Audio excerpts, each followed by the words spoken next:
ঘনিয়ে এসেছে ভোটের মেঘ, হাতে সময়ও কম, তাই কোনো খামতি রাখতে চাইছেন না ভোট প্রার্থী সুকান্ত মজুমদার। রবিবারের সকাল সকাল বালুরঘাট জোড়া ব্রিজ সংলগ্ন পাইকারি বাজার থেকে প্রচার শুরু করেন। তবে আর 5টা দিনের মতো সাদা ধূপ দুরন্ত পোশাকে নয়, টি শার্ট, ট্র্যাকশুট এবং স্নিকার্সে দেখা গেল অন্য সুকান্তকে। প্রাতঃভ্রমণ নাকি প্রচার, সেই প্রশ্নের উত্তরে বিজেপি প্রার্থীর জবাব। আর মোদিজিকে ভোট দেওয়ার জন্য তৃতীয়বার প্রধানমন্ত্রী করার জন্য আবেদন জানালাম।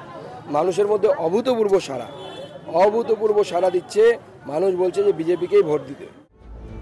কোভিডের পর থেকে রাস্তার উপরেই বসছে পাইকারি বাজার। মাথার উপর কোনো ছাউনি না থাকায় রোদ ঝড় জলে নিত্যদিন সমস্যায় পড়তে হচ্ছে কৃষক এবং ব্যবসায়ীদের। বিজেপি প্রার্থী সুকান্ত মজুমদারকে কাছে পেয়ে বিভিন্ন অভাব অভিযোগ তুলে ধরেন তারা। সব রকম ভাবে কৃষক এবং ব্যবসায়ীদের পাশে থাকার আশ্বাস দেন বিজেপি প্রার্থী। এই জোড়া ব্রিজে করোনার পর থেকে এই পাইকারি বাজার বসছে। ব্যবসায়ীদের অনেক সমস্যা, যারা গ্রাম থেকে আসেন কৃষিজীবী মানুষ, তারা এখানে তাদের সবজি খোলা আকাশের নিচে রাস্তার উপরে বিক্রি করেন। বহুদিন ধরে তারা মিউনিসিপ্যালিটির কাছে আবেদন জানাচ্ছেন যাতে কিছু একটা ব্যবস্থা করা হয়, কিন্তু ব্যবস্থা তো হয়নি। আজকে আমরা তাদের সাথে দেখা করলাম, তাদের সমস্যার কথা শুনলাম।